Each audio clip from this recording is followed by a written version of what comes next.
प्रभु तेरी वाणी जीवन की रोटी, नैनों की ज्योति अंधेरा मिटाती।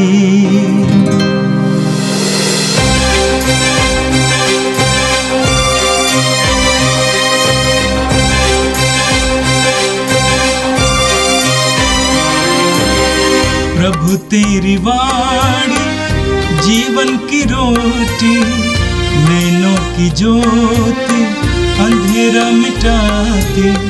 प्रभु तेरी वाणी जीवन की रोटी, नैनों की ज्योति अंधेरा मिटाती। वाणी वाणी वाणी वाणी वाणी पवित्र है, शाश्वत है, जीवन का मन्ना है। 9 जून बृहस्पतिवार। पहला पाठ राजाओं का पहला ग्रंथ, अध्याय 18, पद संख्या 41 से 46। एलियस ने प्रार्थना की और प्रभु ने आकाश से पानी बरसाया। एलियस ने अहाब से कहा, आप खाने पीने जाइए, क्योंकि भारी वर्षा की आवाज़ आ रही है। अहाब खाने पीने गया और एलियस कारमेल पर्वत की चोटी पर चढ़ा। वहाँ वह भूमि पर झुक गया और घुटनों के बीच सिर गड़ाए बैठा रहा। उसने अपने नौकर से कहा, जाकर समुद्र की ओर देखो। उसने जाकर देखा और कहा, कुछ भी दिखाई नहीं पड़ रहा है। एलियस ने उसे 7 बार देखने भेजा। 7वीं बार नौकर ने कहा, मनुष्य की हथेली के बराबर एक छोटा सा बादल समुद्र पर उठ रहा है। एलियस ने कहा, अहाब के पास जाकर कहो कि वह रथ तैयार कर चला जाए, नहीं तो वर्षा उसे रोक रखेगी। इस बीच आकाश बादलों से काला हो गया, आंधी चलने लगी और भारी वर्षा हुई। अहाब रथ पर चढ़कर इज़राइल चला गया। प्रभु की प्रेरणा से एलियस कमर कसकर इज़राइल तक अहाब के आगे आगे दौड़ता रहा। यह प्रभु की वाणी है। संत मत्ती के अनुसार पवित्र सुसमाचार अध्याय 5 पद संख्या 20 से 26 तक। यीशु ने अपने शिष्यों से कहा, मैं तुम लोगों से कहता हूँ, यदि तुम्हारी धार्मिकता शास्त्रियों और फरीसियों की धार्मिकता से गगरी नहीं हुई तो तुम स्वर्ग राज्य में प्रवेश नहीं करोगे। तुम लोगों ने सुना है कि पूर्वजों से कहा गया है, हत्या मत करो। यदि कोई हत्या करे तो वह उस कचहरी में दंड के योग्य ठहराया जाएगा। परंतु मैं तुमसे कह देता हूँ, जो अपने भाई पर क्रोध करता है वह कचहरी में दंड के योग्य ठहराया जाएगा। यदि वह अपने भाई से कहे, रे मूर्ख, तो वह महासभा में दंड के योग्य ठहराया जाएगा। और यदि वह कहे, रे नास्तिक, जो वह नरक की आग के योग्य ठहराया जाएगा।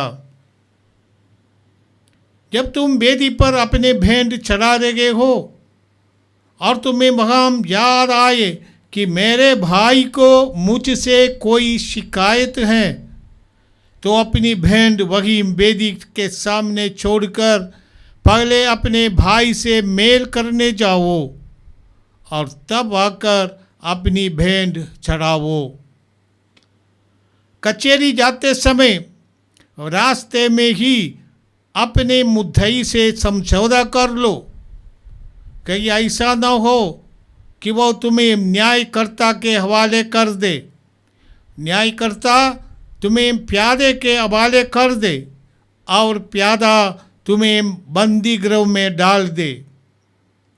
मैं तुमसे कह देता हूँ, जब तक कौड़ी कौड़ी ना चुका दोगे तब तक वहाँ से नहीं निकल पाओगे। यह प्रभु का दिव्य सुसमाचार है। क्रिस्त प्रभु की जय। प्यारे भाई और बहनों, इन दिनों हम राजाओं के पहला ग्रंथ से पाठ सुन रहे हैं और हम नबी एलिजा के बारे में सुन रहे हैं। कल हमने सुना कि जिस तरह एलिजा कार्मल पहाड़ पर लोगों के सामने ये स्थापित किया कि इस्राएल का ईश्वर ही सच एकमात्र ईश्वर है। हम जानते हैं कि दाऊद के बाद सुलेमान राजा बने थे। सुलेमान ने कई बीवियाँ गैर यहूदी देशों से लाए थे। तभी से इस्राएल में नाना प्रकार की देवी देवताएं आ गई और पहाड़ों पर उनके लिए आराधनालय बनाया गया था। और सुलेमान के बाद इस्राएल का राज्य टूट गया और एक उत्तर में इस्राएल का राज और दक्षिण में यूदा का राज बना था। समय के चलते अहाब नामक राजा इस्राएल में उत्तर के राज्य में राजा बना और ये इस्राएल का 9वां राजा था। उसने जेसेबेल नामक बीवी लाई है। ये बाल देवता के पूजक है और उन्होंने बाल देवता के पूजकों को ज़्यादा समर्थन दिया और इस्राएल के लोगों को अपने सगी रास्ते से भड़कने दिया। ईश्वर ने एलिजा को बुलाया और लोगों को एकमात्र ईश्वर की ओर फिर से विश्वास जगाने के लिए एलिजा को आदेश दिया। एलिसा ने ईश्वर के नाम पर इस्राएल के लोगों से जैसे कहा कि 3.5 वर्ष तक एक भी बूंद पानी इस्राएल पर नहीं गिरेगा। इसके बारे में हमने इस सप्ताह के शुरू में पाठ सुना है और नबी एलिजा के प्रार्थना के कारण 3.5 वर्ष तक पानी नहीं बरसा। और आज के पाठ में हम सुनेंगे 3.5 वर्ष के बाद एलिजा नबी आते हैं, अहाब राजा से मुलाकात करते कहते ईश्वर तुमको अभी पानी देगा। और राजा से कहा जाओ अपने घर जाओ, आओ भोजन के लिए बैठो, मैं प्रार्थना करने के लिए जा रहा हूँ। आई एलिजा प्रार्थना करने के लिए कार्मल पहाड़ पर जाते हैं। प्रार्थना करने के लिए हमें असली में ईश्वर से साथ एकजुट होकर प्रार्थना करने के लिए हमें एकांत में जाना है। प्रभु यीशु ने अपने शिष्यों से कहा, जैसे मत्ती के सुसमाचार अध्याय 6 पद संख्या 6 में पढ़ते हैं, जैसे प्रभु यीशु ने कहा था जब तुम प्रार्थना करने के लिए जाते हो अपने कमरे में जाओ, दरवाज़ा बंद करो, एकांत में अपने पिता से प्रार्थना करो।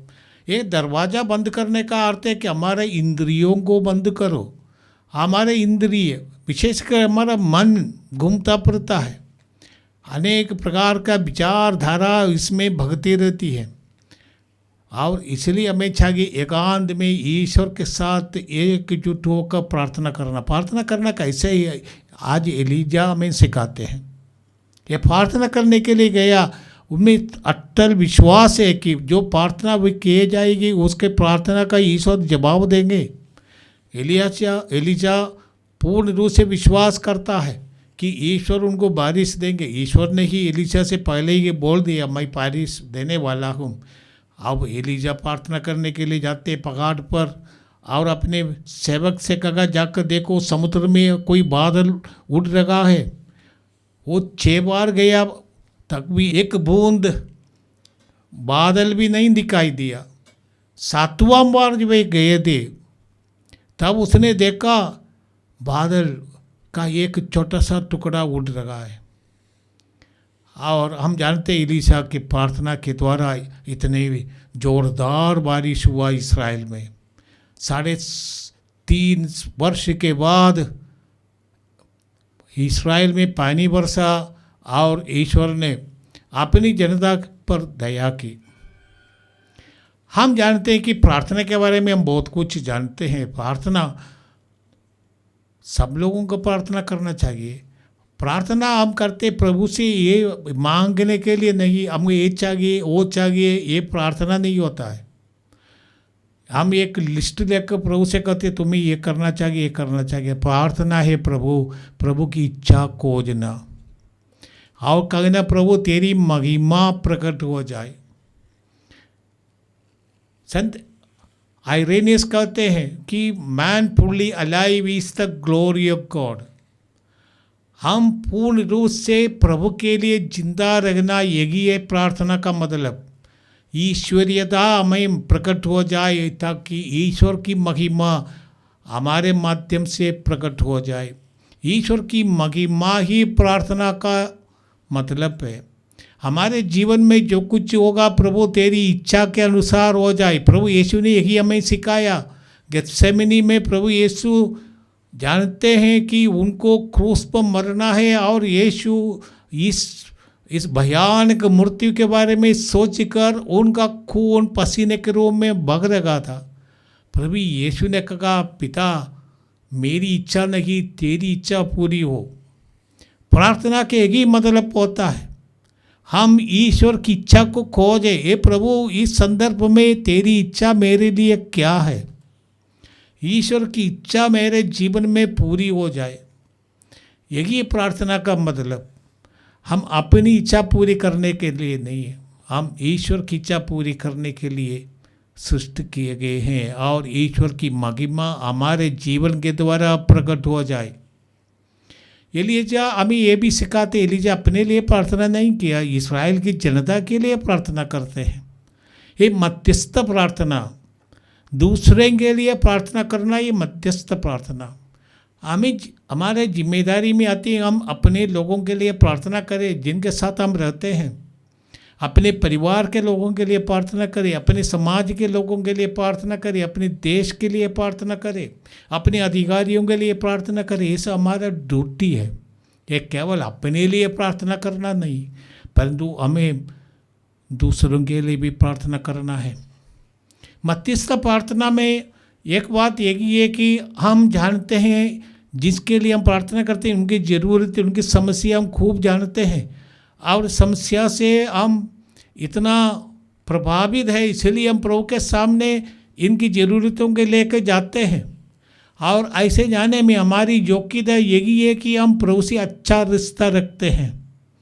हम प्रभु से रिश्ता रखते हैं, हमारा ईश्वर के साथ अच्छा संबंध है और हम इस भाई या बगन के लिए प्रार्थना करने के लिए जाते हैं, इनके बारे में भी हमारा अच्छा सोच है। हम इसीलिए प्रभु से कहने आते हैं कि प्रभु तेरी महिमा इनके जीवन में प्रकट हो जाए। मध्यस्थ प्रार्थना का यही अर्थ है। प्रार्थना का असली अर्थ यही है, ईश्वर की इच्छा पूरी हो जाए, ईश्वर की महिमा हमारे जीवन में पूरी हो जाए, यही है मध्यस्थ प्रार्थना। आज नबी एलीजा हमें सिखाते हैं कि हमें निर्डर होकर ईश्वर में हमारा विश्वास प्रकट करना है। राजा से भी वो नहीं डरता है। एकमात्र ईश्वर पर विश्वास करने के कारण उनमें इतना जोर है, इतना ताकत है कि वो सब कुछ को देने के लिए तैयार है, केवल प्रभु की महिमा प्रकट हो। और हिस्किय्याह की प्रार्थना सुनी गई। हम भी अपने जीवन में प्रार्थना करते वक्त ये पक्का विश्वास रखे प्रभु मेरी प्रार्थना सुनेंगे। प्रभु यीशु ने प्रार्थना के बारे में बताया, दृढ़ता से प्रार्थना करो। लूकस के सुसमाचार अध्याय 18 पद संख्या 1 से प्रभु ने एक विधवा का दृष्टांत दिया। एक न्यायकर्ता जो अन्याय करते थे, ऐसे एक न्यायकर्ता से न्याय मांगने के लिए विधवा जाती है। वो जोरदार जाती रहती, अटल रही उनके इस प्रयास में, प्रभु यीशु करते प्रार्थना में भी हमें अटल रखना है, हमें दृढ़ता से परसिस्टेंट एंड कंसिस्टेंट प्रार्थना की जरूरत है। ईश्वर के सामने जाकर अपने दुख अपनी समस्या समझाने में हम डरे नहीं, हमें जाना है, विश्वास के साथ मांगना है। हमारा पिता हमें प्रार्थना सुनेंगे, हमें मिलेंगे। यदि हमें नहीं दिया जाता है, इसका अर्थ ये है कि ईश्वर की महिमा दूसरे चीज़ों में है। माने हमारे लिए ये कोई फ़ायदा देने वाला नहीं, हमारे लिए ये विश्वास में बढ़ावा देने वाला नहीं, इसलिए प्रभु हमें नहीं देते हैं। बहुत ऐसी चीज़ें मांगने पर भी प्रभु हमें नहीं देंगे, क्योंकि वह हमारे लिए उपयोगी नहीं, इसलिए प्रभु नहीं देते। इसलिए हमारे लिए ज़्यादा खतरा है, हमारे लिए ज़्यादा समस्याएं आ जाएंगी, इसलिए प्रभु नहीं देते। यदि बच्चे आपसे एक बिच्छू मांगे तो आप बिच्छू थोड़ा ही देंगे, बच्चे आपसे बंदूक मांगे तो थोड़ा असली बंदूक बच्चों के हाथ में नहीं देंगे। इसी तरह हमारा स्वर्गीय पिता भी जानते हैं हमारे लिए क्या उपयोगी है, हमारे लिए जो फ़ायदा देने वाला है, ऐसी चीज़ें हमें देंगे और कुछ ऐसी चीज़ें हमें नहीं देंगे। हमें उसको जो हमारे जीवन में उसको सगने की ज़रूरत है। आज के सुसमाचार में प्रभु यीशु प्रार्थना के बारे में भी कहते हैं। आज के सुसमाचार में प्रभु यीशु कहते हैं, यदि तुम वेदी पर अपनी भेंट चढ़ाने के लिए जा रहे हो, वहाँ तुम्हें याद आए कि मेरे भाई को मुझसे कोई शिकायत है, तो अपनी भेंट वही वेदी के सामने छोड़कर पहले जाओ, अपने भाई से मेल करने जाओ और तब आकर अपनी भेंट चढ़ाओ। प्रभु यीशु चाहते हैं प्रार्थना बलिदान इतना आदि करने के पहले हमें अपने ही लोगों से अच्छा रिश्ता बनाना है।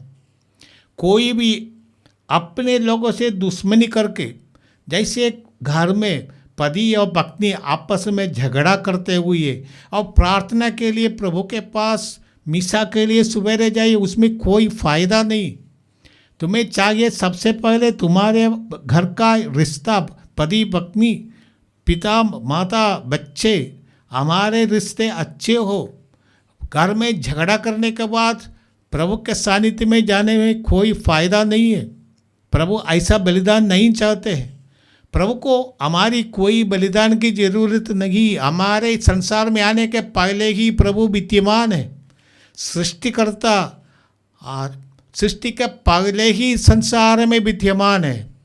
ये सृष्टि प्रभु की महिमा प्रकट करने के लिए, और उसमें प्रभु ने चाहा कि समय की इस युग में हम लोग इस संसार में आए, हम प्रभु की महिमा अपने जीवन के द्वारा प्रकट करें।